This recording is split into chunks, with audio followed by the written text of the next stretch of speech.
So let's welcome up Hutch. Thanks, Ron. Ron, all the comedians in the world feel safe this morning after that feeble attempt. So if you're an aspiring comedian, your self-worth just went up tons. If you have a Bible, find your way with me to the Book of Nehemiah. It's in the Old Testament. We've been there several times. Hopefully you're finding your way there quickly.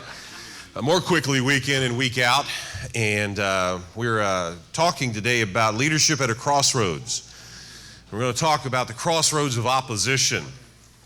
Brian Heiss was a young man who lived in an apartment and was awoken one day by the dripping of water onto his forehead as he lay in his bed. Kind of caught him off guard, as it would you or I, and so he awoke to discover that he obviously had a leak in his house. And so he got up and went over to the phone to call his landlord and inform him of what was going on. Only as he got close to the phone, he began to slosh his way over there, and he realized the leak must be much worse than he had originally thought it was. So he's talking to the landlord. The landlord says, "Listen, I need you to run down to the local store and get a water vac ASAP and get back here so that we can get this thing cleaned up." And he said, okay. So he threw some clothes on and ran down the couple of flights of stairs to the street, only to discover that his car had 4 flat tires. So this wasn't starting out as a tremendously great day. So he runs back upstairs and over to the phone to call a friend. But as he's going over to the phone, he's standing in water. He picks up the phone, and this time it shocks him and knocks him flat on his behind. So finally, he gets up and gets out of the water. He calls a friend to come and help him. And then about the time he thought that his friend was going to be there, he went down the 2 flights of stairs to get into the car with his friend to go get the water vac to come back and clean up the situation in his apartment, only to discover that his car had now been stolen, flat tires and all. But he didn't worry too much because he knew, number one, it had flat tires. Number two, he didn't have much gas in it, so it couldn't have gotten too far. So they look around, and just a couple of blocks down the street, Brian and his friend find his car. And so they get out, and they push his car just another half a block or so to a gas station. They put air in it, and then they gas it up, and then he goes and gets the vacuum cleaner, and then he comes back. Well, he's inside his house, and he's inside his apartment. He's doing the cleanup. He's getting ready for the day. Then he's got to get ready for an ROTC graduation. So he puts on his full regalia, and he's getting ready to walk out the door, only to discover that because of the water, the door had swollen in the jam shut. He cannot get out of the apartment door. So he begins to holler and scream and bang, trying to get someone's attention. Before too long, somebody's attention is gotten. They come in, they kick the door in so he can now leave. So he goes down the couple of flights of stairs, gets into his car, only this time his bayonet stabs him unceremoniously in the backside as he's getting into the front seat to drive to the ROTC graduation. Well, he calls a friend once again who comes over, takes him to the hospital for an emergency reparative surgery in a very sensitive region of his body. And so as he comes back home after the surgery, he missed the ROTC graduation. He walks into his apartment to discover that the plaster had fallen right above his prize-winning canaries and killed every single one of them. He notices this. He runs across his apartment. The floor is still soaking wet to some degree. He slips, falls on his backside, ends up being hospitalized once again. About that time, the newspaper had gotten word of his day. They catch up to him and said, "Mr. Heiss, how can you explain all of these bad things happening to one guy in one day?" And Mr. Heiss said, "Well, I don't really know. It's almost like God was trying to kill me, but he just kept missing."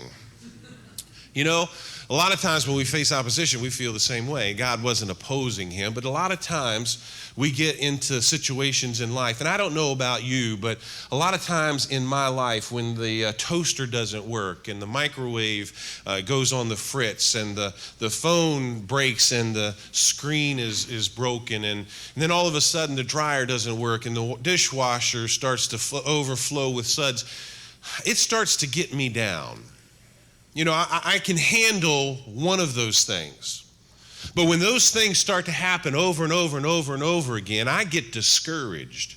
I feel defeated. I feel like I can't go on. I feel like, what in the world have I done wrong to deserve all of this? And sometimes I haven't done anything wrong. It's just that the opposition is against me, because anytime you or I would do something for the King of Kings and the Lord of Lords to make a significant impact and difference in this world for the cause of Christ, you can absolutely rest assured that opposition is going to come against you, because we have an enemy who doesn't want you to flourish, who doesn't want you to prosper, who doesn't want the kingdom to advance. But then sometimes, even in life, we have opposition to the everyday stuff that we face. And that's where we find Nehemiah in chapter 4. Now, we've gone verse by verse through chapters 1 and 2. We're going to skip over chapter 3. I'd encourage you to read it for yourself. It's the beginning of the building of the wall, but I want us to dive in today to chapter 4. We're going to look at all 23 verses, but I want to just read the first 14 here to kind of get the gist of what's going on. We're going to talk about a couple things. We're going to break to the tables, and we're going to come back and hopefully pull all of this together. Nehemiah chapter 4, verse 1. Now when Sanballat, and remember, every time we hear his name, we think in our minds, boo, this is the bad guy, okay? This is the opposition. This is the enemy. Now when Sanballat heard that we were building the wall, he was angry and greatly enraged, and he jeered at the Jews. And he said in the presence of his brothers and the army of Samaria, what are these feeble Jews doing? Will they restore it for themselves? Will they sacrifice? Will they finish up in a day? Will they revive the stones out of the heaps of rubbish, and the burned ones at that? Tobiah the Ammonite was beside him, and he said, yes, what are they building? If a fox goes up, and he will break down their stone wall. Hear, O Israel, for we are despised. Turn back their taunt on their own heads, and give them up to be plunder in a land where they are captives. Do not cover their guilt, and let not their sin be blotted out from your sight. For they have provoked you to anger in the presence of the builders. So we built the wall, and the wall was joined together to half its height, for the people had a mind to work. But when Sanballat and Tobiah and the Arabs and the Ammonites and the Ashdodites heard that the repairing of the walls of Jerusalem was going forward, and that the breaches were beginning to be closed, they were very angry. And they plotted together to come and fight against Jerusalem and to cause confusion in it. And we prayed to our God and sent a guard as a protection against them day and night. In Judah, it was said, the strength of those who bear the burdens is failing. There is too much rubble. By ourselves, we will not be able to rebuild the wall. And our enemies said, they will not know or see till we come among them and kill them and stop the work. At that time, the Jews who lived near them came from all directions and said to us 10 times, you must return to us. So in the lowest parts of the space behind the wall, in open places, I stationed the people by their clans, with their swords, their spears, and their bows. And I looked and arose and said to the nobles and to the officials and to the rest of the people, do not be afraid of them. Remember the Lord, who is great and awesome, and fight for your brothers, your sons, your daughters, your wives, and your homes. Now, I'm not going to take time to finish reading the rest of that chapter. I hope that you, in preparation for today, have already done that. But I want to share with you on the front half this morning just two quick thoughts. First of all, I want you to see with me this morning from this text the plan of the opposition.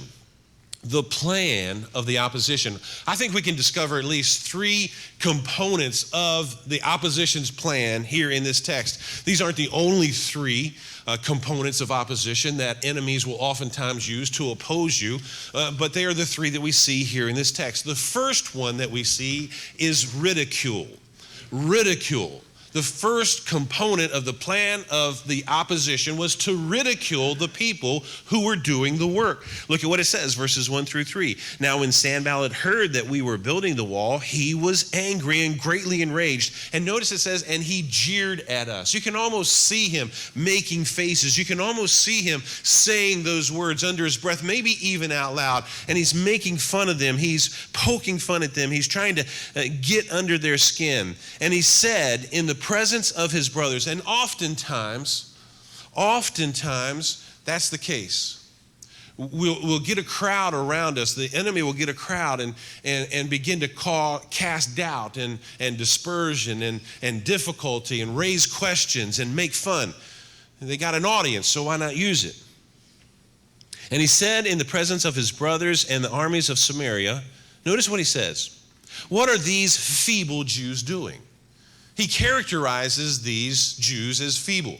You got to remember now, the wall has been down for over 100 years. Several attempts have been made to rebuild the wall, but guys like Sanballat and Tobiah and the others who were nearby always got in and disrupted the work so it hadn't been accomplished. But this time, something's different. Nehemiah has come back with a vision and a burden from God, and he's setting the people to work. And as we read just a few moments ago, the wall is now about halfway built. They're at the halfway point. It had never really even gotten that far before, and so Sanballat and Tobiah come in, and he says this. He says, what are these feeble Jews doing? Will they restore it for themselves, he says. Will they sacrifice? Will they finish up in a day? Nobody said they were going to be done in a day, but what happens in ridicule? Ridicule is always exaggeration.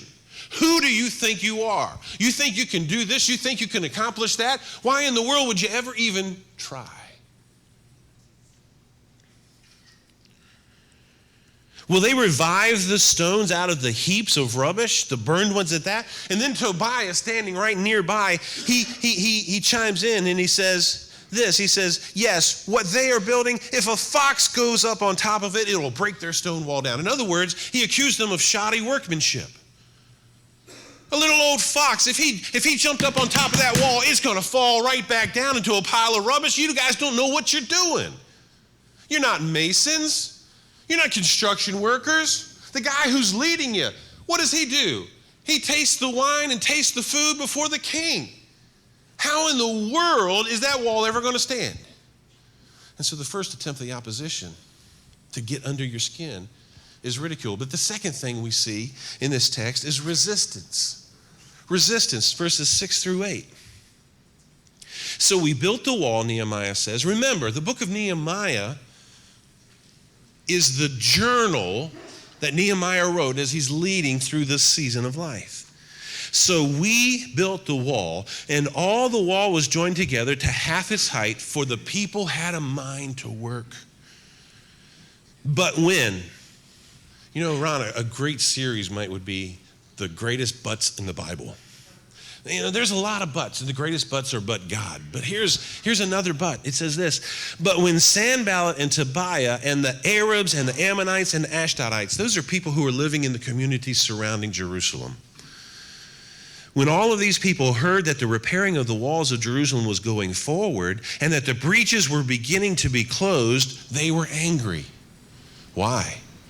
Because they knew the potential of the wall around the city of Jerusalem.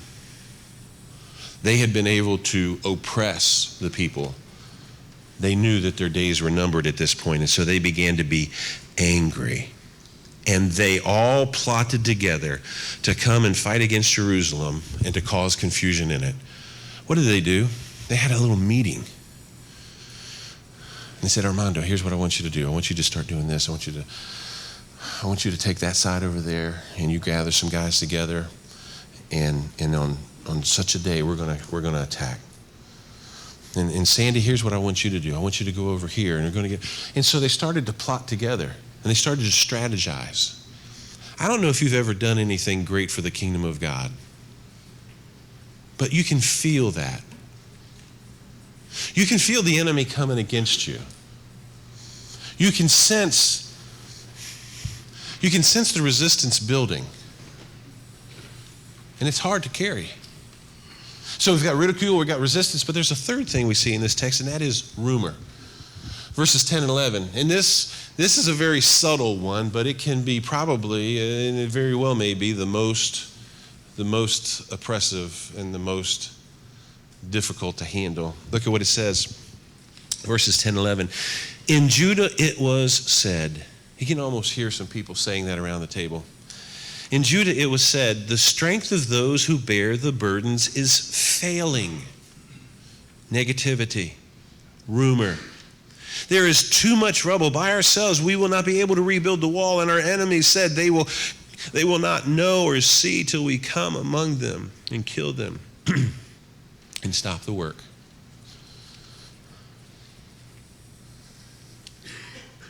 Rumor. half-truths, lies. If I took John here and I whispered something in his ear and it was only a sentence or two long, maybe a short paragraph, and then John went all the way around the table, we came back and gave the mic to the very last guy who got up and said, what was that Hutch told John to begin with? How many of you think it would be pristine, it would be exact, it would be perfectly precise as to what I told John? Does anybody in here believe that it would be 100% absolutely pristine, correct, exact? To be honest with you, it probably wouldn't have anything to do with what I originally said to you.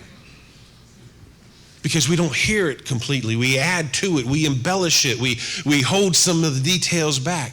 And rumor is very, very effective as a tool in the hand of the opposition to bring about discouragement. You know what they heard? They heard, you know what? We're getting tired. We're failing. We're losing our strength. We can't do this. They'd already done what had been done in over 100 years, and yet now, because of the rumor, their energy level begins to wane.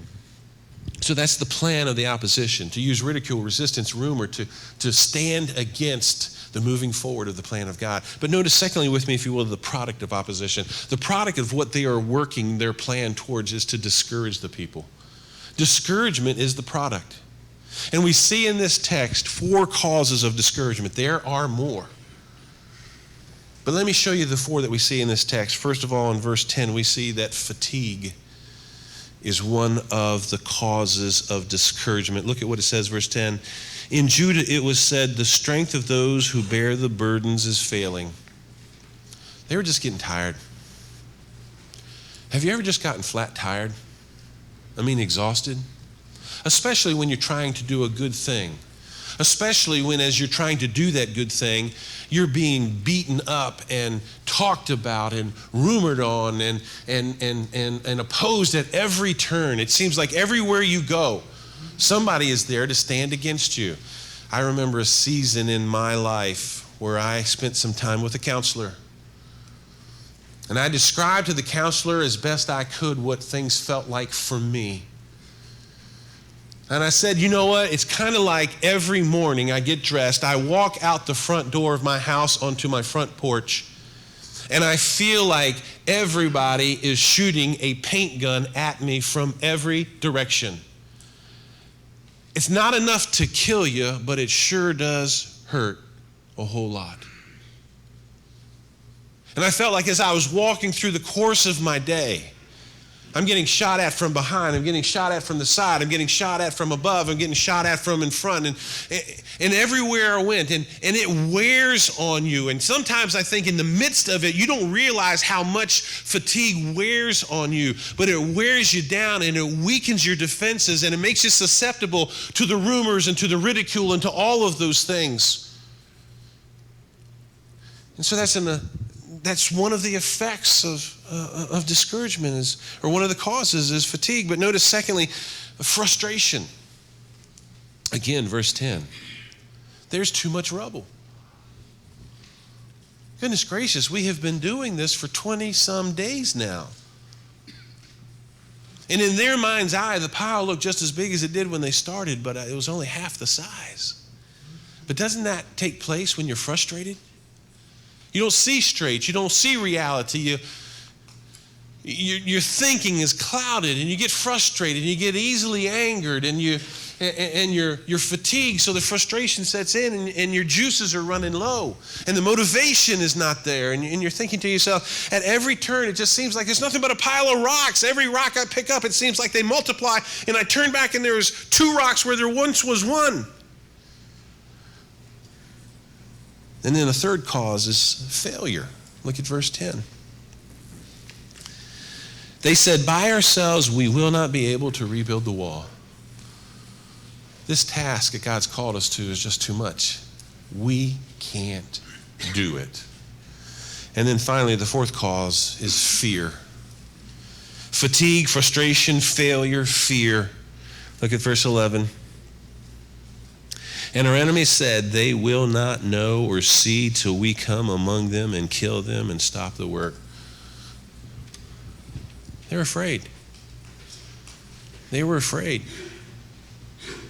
They'd been living their lives with the walls down, exposed to the enemy. And now the enemies are rallying together. They're encircling us, and they say they're coming to get us. They're going to sneak up on us. They're going to attack us. And so they are walking in fear. Folks, I want you to understand, guys, that will get you discouraged. If you are fatigued, frustrated, feeling like a failure, and facing fear. It was dire straits in the midst of the rebuilding of the wall. Right now, we're going to break through the tables. We've got some discussion questions we're going to go through, and then I want to come back a little bit earlier than usual, hopefully pull all of this together, and we're going to talk about the proper response to opposition. We'll be back in a few minutes.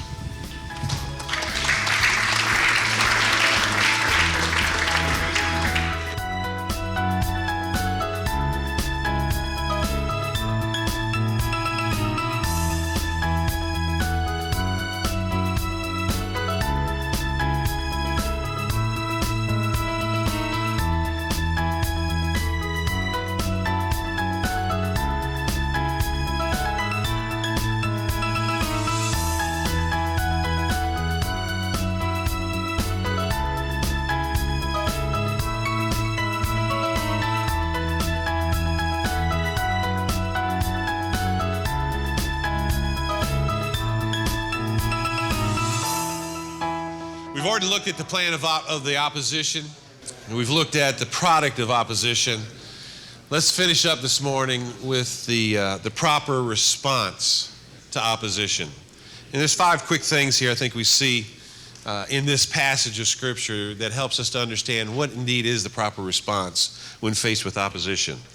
Well, the first thing that we see, number 1, is this. The first proper response is request help from God. Request God's help. Verses 4 and 5 says this: Hear, O our God. You know, we see throughout the entirety of the book of Nehemiah, prayer is constantly taking place. Nehemiah was a man of prayer. And because it flows out on every page of the book of Nehemiah, you know it was a reality in his life because it wasn't something that was forced. Oh yeah, I need to remember to stop and pray. It just happens, Ed. It's the normal thing, Howard, that just comes out of who he is. And so here in verses 4 and 5, he says, Hear, O our God, for we are despised. Turn back their taunt on their own heads and give them. And he's not nice in this prayer. He's saying, listen, take that opposition that's coming against us. And this is what he says. Listen, he says, turn back their taunt on their own heads and give them up to be plunder in a land where they are captives. Do not cover up their guilt, and let not their sin be blotted out from your sight. That doesn't sound like a lot of mercy and grace, does it? But Nehemiah understood this opposition was real. I have a very real enemy that is trying to stand between me and the accomplishment of what God has called me to do. And when you realize the gravity of the situation, the importance of God's calling on your life, you stand against the enemy in that way. They're not playing games with you. They may say it in nice words. They may try to do it with a smile on their face, but they are the enemy, and you got to see them as the enemy. Request God's help. Secondly, proper response to opposition. Respect the opposition. Look at verse 9. And we prayed to our God. Again, prayer is just oozing out of every pore of who Nehemiah is. And we prayed to our God. But notice this, and. We prayed and set a guard as protection against them day and night. I'm praying, but I'm getting my sword. I'm praying, but I got my bayonet. I'm praying, but I got my shield. I'm praying, but I'm ready. So you respect the opposition. In other words, don't just foolishly overlook them. Third, proper response to opposition.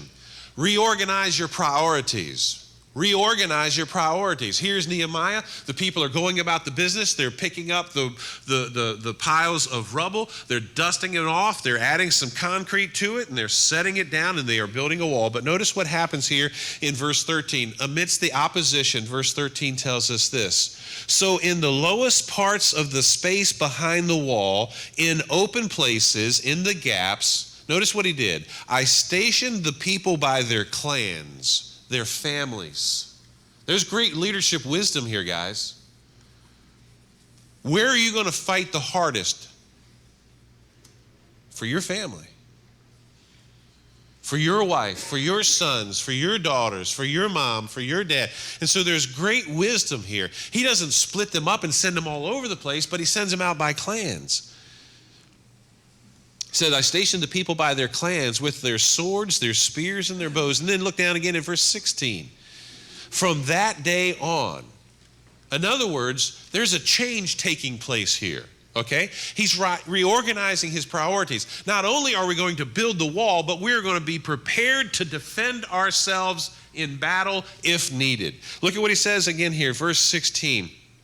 From that day on, half of my servants worked on construction, and half held the spears, shields, bows, and coats of mail, and the leaders stood behind the whole house of Israel. So all of a sudden, we go from the entirety of the workforce working on the wall to now only half of them are doing the job of construction. The other half are standing guard. They reorganized their priorities. Things had changed. It took a different tact. The fourth proper response we see in this text is, remember who God is. Listen to this, verse 14. And I looked and arose and said to the nobles and to the officials and to the rest of the people, in other words, to everyone, do not be afraid of them. Remember the Lord, who is great and awesome. And fight for your brothers, your sons, your daughters, your wives, and your homes. Nehemiah stands on a pile of rubble. He says, remember your God. One of the key motivating factors for Nehemiah was the glory of God. Because the walls being down around Jerusalem said, hey, your God's not all that great. If he was, your walls would still be standing. And so he wanted to see those walls rebuilt to the glory of God, to raise the value in the eyes of the enemy of who God is. And you'll see later on in this text, that's exactly what happened. The enemies around them started to shudder in their boots because they saw that God was with them. Sometimes you get so busy in the midst of the battle that you forget God. And so Nehemiah says, listen, remember the Lord. And then finally, number 5, refuse to quit. Refuse to quit. Verse 15 says this, when our enemies heard that it was known to us and that God had frustrated their plan, we all returned to the wall, each to his work. There was a crisis moment averted, and they all had a mind to work because they refused to quit. Winston Churchill, in speaking on October 29, 1941, to the boys at Harrow School, said these words, and I quote, never give in. Never give in. Never, never, never, no, never give in. Never yield to force, never yield to the apparently overwhelming might of the enemy. Never give in. The opposition is all around us. And they will do anything to trip us up, to discourage us, to defeat us, to get us focused on the unimportant things. With 25 years in local church ministry, as I told my wife last night what I was talking about this morning, she says, oh, you'll have plenty of personal examples. And to be quite honest with you, I could sit here probably for the next 20 plus years and tell you of example after example after example of all the opposition. The questioning of motives, the questioning of decisions, the outright stand in your face and call you names. I've been shot at, I've been cut with a knife, opposition's out there, guys. And if you're going to do anything for the kingdom, you're going to have to learn to deal with it. So recognize their plan, but respond properly. for the glory of God. Right now, I'm going to ask Ron to come back up. He wanted to close real quick. Thanks, guys. Listen, next week we are going to come back and we are going to deal with one final thing from the book of Nehemiah, and that is resolving conflict. Anybody in here ever have any conflict in your life one time? All right, you want to be here, bring somebody with you next Friday morning. God bless you.